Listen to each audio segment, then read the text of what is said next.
Vous écoutez l'émission Kangoka, nous sommes maintenant dans le moment réservé à l'enseignement, la deuxième partie, et nous allons continuer l'enseignement que ton téléphone ne soit pas une idole.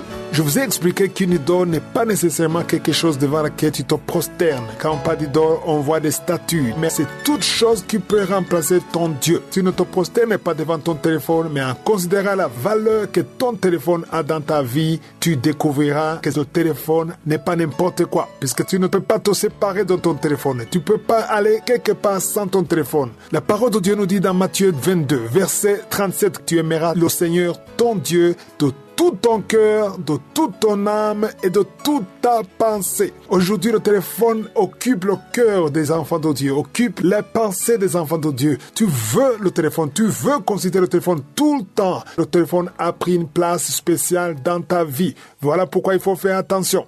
Autrefois, avant l'invention des téléphones, sur les arrêts de bus ou dans les lieux publics, tu voyais les gens en train de lire les magazines ou les journaux, mais ce n'est plus le cas. Aujourd'hui, ce n'est que le téléphone. Tout le monde veut voir ce qui se passe dans le téléphone. Et ceux qui contrôlent les réseaux sociaux étudient ce que tu aimes, tes préférences, et te donnent ce que tu veux voir. Les choses qui vont te garder sur le téléphone. Le téléphone détruit des foyers aujourd'hui. Le téléphone s'impose dans des foyers. Je vais parler d'un mari et son épouse dans la même chambre, mais chacun est en train de consulter son téléphone. Vous êtes dans la même chambre, vous êtes mariés, vous êtes sur le lit conjugal. Et le mari consulte son téléphone et la femme consulte son téléphone et pendant des heures. Dans Ésaïe 42, verset 8, la parole de Dieu dit, je suis l'Éternel, c'est là mon nom, je ne donnerai pas ma gloire à un autre, ni mon honneur aux idoles. L'Éternel ne veut pas partager sa gloire ou le temps que tu devais lui donner avec les idoles. Toute chose qui occupe la place de Dieu devient une idole. Quand tu commences à valoriser ton téléphone que toute autre chose, tu es sur une voie dangereuse. Quand il faut prier, tu n'as pas envie de prier parce que la chair ne veut pas prier. Si tu te réveilles le matin, avant toute chose, tu veux consulter le téléphone et finalement, tu n'arrives même pas à prier. Je vous ai parlé de ma décision personnelle. Chaque fois avant de dormir, au moins 2 heures avant de dormir, je me déconnecte de l'Internet. Je ne veux pas voir les réseaux sociaux. Je veux m'occuper de ma vie, de ma famille avant de dormir. Parce que je ne veux pas que mon téléphone soit mon oméga. C'est le piège dans lequel tombent beaucoup d'enfants de Dieu. Je veux que quand je me réveille le matin, la première chose que je fais, c'est consulter mon Dieu avant de consulter mon téléphone. Ça a été difficile au début, mais maintenant je suis parvenu à le faire. Je veux d'abord prier, je veux adorer Dieu avant de consulter ce qui se passe sur les réseaux sociaux. Hier, je vous ai dit qu'il faut que tu prennes la décision de mettre de côté ton téléphone pour t'approcher de Dieu. Tu dois comprendre que pour t'approcher de Dieu, tu dois mettre de côté le téléphone pendant le temps que tu consultes ton Dieu. Parce que dans Matthieu 6, verset 6, ici, il n'y avait pas encore l'invention des téléphones. Mais Jésus a dit que quand tu pries, la première chose qu'il faut faire, il faut fermer la porte. De quelle porte Jésus parlait? Il ne parlait pas d'une porte en bois. Il parlait de la porte dans ton âme, dans tes pensées. Il faut que tu fermes la porte. Tu bloques toute chose qui peut venir te pousser à la distraction. C'est ça la porte dont Jésus parlait. Aujourd'hui, à ceux qui prient et pendant la prière, le téléphone est connecté sur Internet, sur Wi-Fi. Pendant tout le temps de prière, il y aura des appels, il y aura des notifications. Il faut fermer ton téléphone. Il faut t'éloigner de ton téléphone. J'aime conseiller qu'on mette dans le mode avion, que personne n'arrive même pas à t'appeler parce que tu es connecté avec le roi des rois, le Seigneur des seigneurs. Le téléphone est le moyen par lequel le diable sait comment perturber la prière des enfants de Dieu et surtout déranger ta communion avec ton Père dans les cieux. Nous continuerons d'en parler demain. Que Jésus vous bénisse. Passez une excellente journée.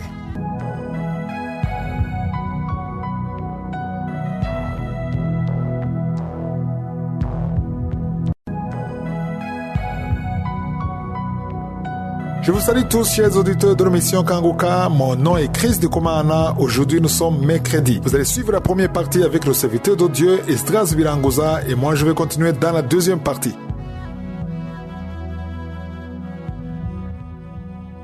Shalom. Je voudrais vous partager une parole concernant la direction divine. Lorsque tu te réveilles, ne commence pas en te lamentant. Ne commence pas à te demander ce qui va se passer concernant cette situation qui n'avance pas, qui est bloquée. Cela risque de te décourager dès ton réveil. Commence la journée avec « Je suis ». Sache que tu n'es pas seul. Rappelle-toi que tu as un Dieu dans le ciel qui te donne de la force.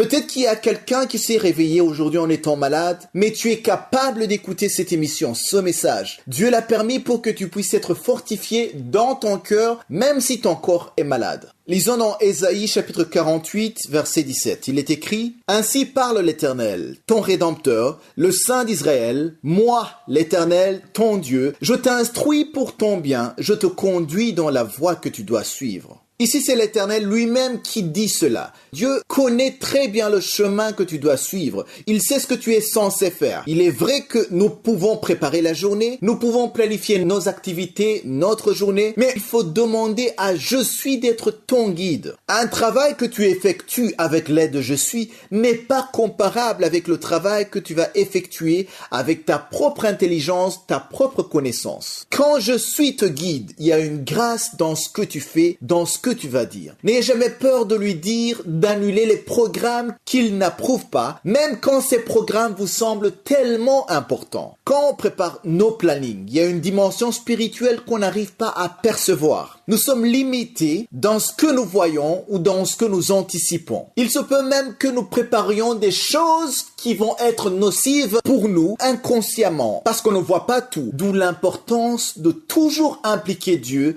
dans ce qu'on prépare. Il est le seul à t'instruire, à te corriger. Il est le seul à te révéler ce qui est caché. Quand tu prépares la journée, quand tu prépares même ton planning mensuel, annuel, demande-lui d'annuler ce qui n'est pas conforme à sa volonté ou de corriger tout ton programme. Le verset continue en disant « Je te conduis dans la voie que tu dois suivre ». Ne sois pas seulement conduit par tes passions, tes émotions ou le gain d'argent dans tout ce que tu fais. Sois conduit par Dieu. Il le dit lui-même, c'est comme une invitation. « Moi, l'Éternel ton Dieu, je te conduis dans la voie que tu dois suivre. » Chaque personne, selon ce que Dieu a déterminé, a une voie qu'elle doit suivre. Cette voie n'est pas toujours physique ou perceptible. Il ne s'agit pas forcément d'un endroit, d'une adresse que tu connais déjà. Ça nécessite une révélation de Je suis pour savoir quelle est cette voie qu'il faut emprunter. Je le répète souvent, une personne qui a compris le principe de préparer la journée ne va pas commencer à se lamenter même si les choses tournent mal. Ou encore même s'il y a quelqu'un qui sabote ta journée ou qui cherche à faire rater ton plan ou ton planning. Rappelle-toi que tu as préparé la journée devant Dieu. Et si cela a pu se produire, c'est que Dieu l'a permis. Cette personne n'est pas si puissante par rapport à Je suis. Elle n'aurait rien pu faire si Je suis ne l'avait pas permis. Considérons que tu as un rendez-vous. Mais à cause d'une personne, tu rates ton rendez-vous. Il est normal d'être énervé, de ne pas être content, mais rappelle-toi que tu as préparé la journée. Et rappelle-toi que tu avais demandé à Dieu d'annuler tout ce qui ne vient pas de lui. Le fait de rater ton rendez-vous n'est pas un hasard, même si tu ne comprends pas encore pourquoi. Prie et dis à Dieu, de toute façon, j'avais préparer la journée, que tout se passe bien et je te fais confiance, même si je ne comprends pas pourquoi tu as permis que je rate ce rendez-vous. La chair veut souvent des explications, elle se hâte de dire que c'est injuste, mais sache que tu dois rendre grâce à Dieu parce que tu avais commencé la journée avec lui.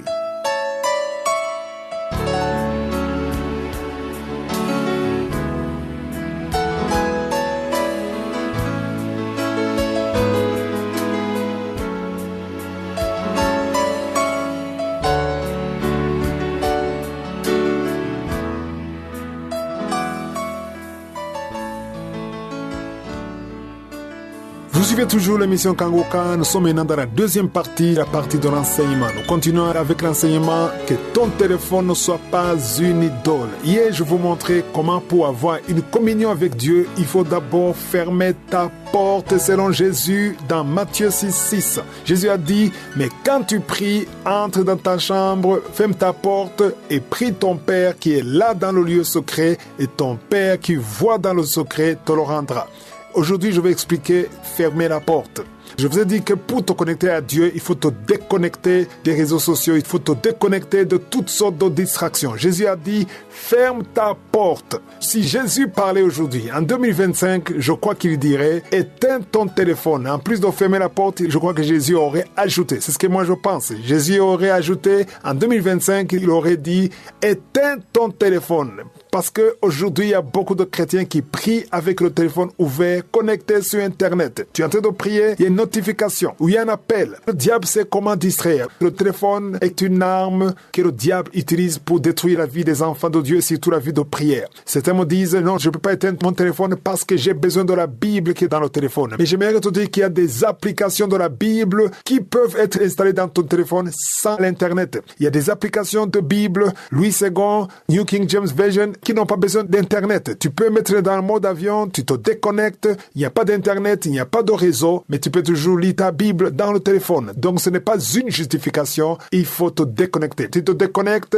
pour que toute ta pensée, toute ton âme soit sur le Seigneur. Je vous ai dit qu'aujourd'hui, il y a des gens dans l'église, il y a des chrétiens dans l'église en plein culte. Pendant qu'on est en train de prêcher l'évangile, ils sont sur WhatsApp, ils sont sur YouTube, ils sont sur TikTok, ils sont sur Instagram. Pendant la prédication, aujourd'hui, il y a beaucoup de distractions. Le diable veut t'occuper avec d'autres choses pour que tu ne t'occupes pas de Dieu. Dans Ésaïe 30, verset 15, la parole de l'Éternel dit, c'est dans la tranquillité et le repos que sera votre salut. C'est dans le calme et la confiance que sera votre force. Mais vous ne l'avez pas voulu. Dieu veut la tranquillité pour te parler. Quand tu es occupé avec Instagram, avec TikTok, avec les réseaux sociaux, tu n'es pas tranquille, ton esprit n'est pas tranquille. Il y a des informations qui attirent ton attention et c'est cette attention que le Seigneur veut. Certains d'entre vous ne se rendent pas compte que leur vie spirituelle a séché. Tu as séché spirituellement parce que tu passes plus de temps sur les réseaux sociaux au lieu de prier. Tu n'arrives plus à prier. Avant, tu priais facilement, mais aujourd'hui, c'est difficile. Tu sens que tu forces. L'envie de prier n'est pas là. Pourquoi? Parce que tu as engagé une grande partie de ton énergie avec les réseaux sociaux. Le but de cet enseignement est de t'encourager à t'occuper d'abord de Dieu avant de t'occuper des réseaux sociaux. Je ne suis pas contre les réseaux sociaux. Nous les utilisons pour prêcher. Il y a des âmes qui sont sauvées. Les réseaux sociaux peuvent t'aider à comprendre mieux le monde dans lequel tu vis. Tu peux avoir les informations dont tu as besoin. Mais que ça vienne après, je suis. Commence la journée avec Dieu et termine la journée avec Dieu. Méditez sur ces deux versets, Matthieu chapitre 6, verset 6 et Ésaïe 30, verset 15. La tranquillité et le repos, c'est difficile d'en avoir aujourd'hui si tu ne prends pas la décision de créer cette tranquillité. Il n'y a pas de calme quand tu es agité avec les réseaux sociaux. D'abord, éteins le téléphone. Éloigne-toi de tout ça et concentre-toi sur l'Éternel, ton Dieu. Parce qu'il a dit dans Matthieu 6, ferme ta porte. Ce n'est pas la porte de quelqu'un d'autre, c'est ta porte. C'est ton téléphone qu'il faut fermer. L'Internet est une bonne chose. La majorité de ceux qui m'écoutent aujourd'hui, vous m'écoutez grâce à l'Internet. Donc j'aime l'Internet. Le ministère de Kangoka est basé sur l'Internet. Mais il faut savoir orienter l'Internet pour la gloire de Dieu. Que ton téléphone ne soit pas un obstacle. Au contraire, que ce soit un outil. Tu peux faire de ce téléphone un outil pour t'approcher de Dieu au lieu de t'en éloigner. Mais quand c'est le temps de prier, quand c'est le temps de communier avec Dieu, tu te détaches de tout le reste afin de te connecter à ton Créateur. Si je suis le vœu, on va continuer à parler dans Kangoka de demain. Passez une excellente journée.